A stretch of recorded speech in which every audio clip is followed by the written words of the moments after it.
Hello दोस्तों, नमस्कार। आज जो आप लोगों के लिए जो केस लेकर के आए हूँ, बीमारियां वही हैं, लेकिन आजकल की जो पता नहीं क्लाइमेट के कारण चेंज होने की वजह से जो है सबका सिम्टम जो है, वो जो लक्षण जो होता है वो लगातार चेंज होते जा रहा है, जिसके वजह से जो होता है कि फील्ड कंडीशन में जो है डायग्नोसिस करना ही बहुत ही मुश्किल हो जाता है। इस भैंस को जो है वो अचानक जो है कि ये गिर जा रहा था और बहुत मुश्किल से ये खड़ा होता था। देखने से ऐसा लग रहा था कि स्पाइनल कार्डिया रेडियोलॉजी था, लेकिन वो नहीं था उसका, इसका कुछ और प्रॉब्लम था। इसकी पूरी जानकारी जो है ये जो इसके पशुपालक हैं, जो मालिक हैं, वो इसके बारे में बताएंगे कि इसके क्या क्या लक्षण आ रहे थे और पहले क्या स्थिति था और आज क्या स्थिति है। उसके बाद मैं इसके बारे में पूरी तरह से बताऊंगा। बताइए। पहले गोबर पतला हुआ, गोबर पतला होने के बाद खाना उना कम कर दी, खाना उना फिर गोबर ठीक हुआ तो कुछ दिन बाद ही चलते चलते लग रहा था कि पीछे से गिर जाएगी। चलते चलते कई बार गिर भी गई थी, अभी पूरा अलस्त हो चुकी थी।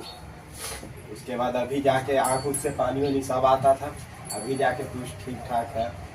बताइए। इसका जो स्थिति था उनको मस्कुलर डिस्ट्रोफी की तरह हो रहा था। देखने से सीधे ये मस्कुलर डिस्ट्रोफी ऐसा लग रहा था कि जैसे ये मस्कुलर डिस्ट्रोफी अचानक जो है पशु चलने के बाद जो है वो पीछे से गिर जाता था। कभी कभी होता है कि किसी में पशुओं में देखने को मिल रहा है कि आगे से गिरता है, ऐसा लग रहा है कि जैसे रेडियल नर्व पैरालिसिस में जो है वो अचानक जो है पूरी तरह से जो है स्केपला जो होता है वो छोड़ दिया और फ्रांस और जो आगे की ओर गिर जाता था। बहुत पशुओं में देखने को मिला कि पीछे की ओर से गिरता है। ये प्रोटोजोअल मस्कुलर डिस्ट्रोफी होता है, लेकिन इसको जो डायग्नोसिस लोग करते हैं वो स्पाइनल कार्डिया रेडियोलॉजी के रूप में करते हैं, या बहुत लोग इसे पैरालिसिस बोल देते हैं कि ये पैरालिसिस मार दिया और पशु ये ठीक नहीं होगा। जबकि ये प्रोटोजोअल मस्कुलर डिस्ट्रोफी का अगर आप इलाज करते हैं, सही डायग्नोसिस करके आप ट्रीटमेंट देते हैं, तो ये पूरी तरह से ठीक होता है। इसमें किसी भी प्रकार का दिक्कत नहीं होता। लेकिन अगर डायग्नोसिस सही नहीं हुआ तो वो पशु जो है धीरे धीरे वो मृत्यु के कगार पर चला जाता है। उसकी वजह यह है कि डायग्नोसिस नहीं होने की वजह से ड्रग्स एंड चॉइस सही नहीं होता है, जिसके कारण आज ये दवा लगा, कल वो लगा, परसों वो लगा। डायग्नोसिस जितनी आसान बोलने में लगता है उतनी आसान नहीं होती है। डायग्नोसिस में जो है पूरी आपको सिम्टम को पकड़ना पड़ता है। पशुओं में जो बीमारी है उसके बारे में आपको जानकारी होना चाहिए कि ये बीमारी किस कारण से होता है, उसका इटियोलॉजी के बारे में जानकारी होना चाहिए। पशुओं में जो बीमारियां होती है वो 5 से 6 ही है। आपको वायरल बीमारी होती है, बैक्टीरियल बीमारियां होती है, प्रोटोजोअल होता है, फंगल होता है और साथ ही आपका जो होता है एक मेटाबॉलिज्म बीमारी होता है। और जो छठा जो बीमारी होता है वो बचने वाला नहीं रहता, वो मरने वाली बीमारियां रहती है। तो ये 6 पर आपको काम होने चाहिए, उसकी इटियोलॉजी आपको पता होना चाहिए, आपको कौन सा बीमारी ठीक होने वाला, कौन सा बीमारी ठीक नहीं होने वाला।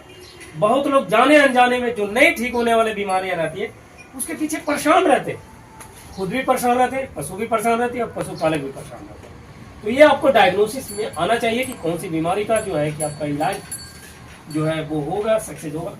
क्योंकि बहुत सारी बीमारियां हैं जिसका इलाज नहीं है, इसीलिए वैसे अगर आपको जैसे ही डायग्नोसिस में आता है कि इस बीमारी का इलाज नहीं है, आप उसका तुरंत पीछे हटे और जिस बीमारी का इलाज है उसके ऊपर पूरी तरह से डायग्नोसिस करके उसका इलाज करें। इसका इलाज के रूप में क्या क्या इस्तेमाल किया गया ये भी आज मैं बताऊंगा आपको। इसके इलाज के लिए सबसे पहले तो इसमें जो है प्रोटोजोअल का इस्तेमाल किया गया। प्रोटोजोअल में जो है इसमें साथ ही उसके साथ इसमें एंटीबायोटिक का भी इस्तेमाल किया गया था, क्योंकि इसका जो गोबर है वो उसमें तांते आ रहा था, म्यूकस आ रहा था, और गोबर में म्यूकस आने के कारण जो होता है इंटेस्टाइन प्रोटोजोअल के कारण भी आता है और बैक्टीरियल के कारण भी आता है। इसलिए इसमें बैक्टीरिया के लिए जो है एंटीबायोटिक का इस्तेमाल किया गया। साथ ही साथ इसमें जो है इसका जो है कि मांसपेशी का जो है कॉन्ट्रैक्शन कम हो गया था, जिसके लिए इसमें जो है आपका सीबीजी का इस्तेमाल किया गया था। इसमें डेक्स्ट्रोज का इस्तेमाल किया गया, इसमें विटामिन B1, B6, B12 का इस्तेमाल किया गया था, इसमें फास्फोरस का भी इस्तेमाल किया गया। और जो इसका जो ज्वाइंट है, जो वर्टिब्रल है, क्योंकि वर्टिब्रल जो होता है उसमें जो होता है कॉन्ट्रैक्शन जब कम होता है तो वर्टिब्रल का जो कॉन्ट्रैक्शन कम होने के कारण एक जो होता है पोटेशियम क्लोराइड जब शरीर में कमी होता है, जिसके कारण भी पशु जो है वो गिरने लगता है और उसका गर्दन टूटने लगता है। उसके लिए इसमें हमने पोटेशियम क्लोराइड का इंजेक्शन का इस्तेमाल किया गया। लगातार इसको 2 दिन ट्रीटमेंट किया गया। 2 दिन ट्रीटमेंट करने के बाद ये जो है जानवर पूरी तरह से ठीक हो गया। अभी 80 से 90% इसमें जो है पूरी तरह से सुधार है। क्या सुधार है, खाना पीना भी थोड़ा बहुत चालू की है इसमें बोलेगी। और चलने उलने में तो नहीं गिर रहा है, नहीं अभी एकदम पहले जैसा, अब पहले जैसा नॉर्मल अब चल रहा है। और ये चारा भी खा रही है, जुगाली भी कर रही है। जुगाली तो आपकी सामने ही कर रही है। इसका जो है एक इलाज और प्रोटोजोल का जो है सेकंड स्टेज जो है इसका आज इलाज किया जाएगा। आज के बाद ये फाइनली हो जाएगी। अब इसमें कोई भी दवा नहीं जाएगा। प्रोटोजोल में भी आपको इलाज करने से पहले आपको ये हमेशा ड्रग्स एंड चॉइस करना होता है कि कौन सा प्रोटोजोल है और कौन सा दवा जो है प्रोटोजोल का लगेगा। क्योंकि प्रोटोजोल में जो होता है आपका एनाप्लाज्मा होता है, थैलेरोसिस भी होता है, बबियोसिस होता है और कोक्सीडियोसिस भी होता है और साथ में साथ ट्रिप्नोसोमा भी होता है। तो ये आपको डायग्नोसिस करना होता है, आपका फील्ड का है। आपकी किस तरह आप डायग्नोसिस करते हैं, किस तरह ड्रग्स एंड चॉइस करते हैं, ये आपके ऊपर निर्भर करता है। ये वीडियो केवल और केवल इसलिए है कि इसमें जो है कि आप इस तरह के जानवर को आप बचा सकते हैं और सही डायग्नोसिस करके और सही इलाज करके। तो इस तरह के और अधिक जानकारी के लिए चैनल को सब्सक्राइब और लाइक करें। इसमें आपको बोलना चाहिए था कौन डॉक्टर से थे कि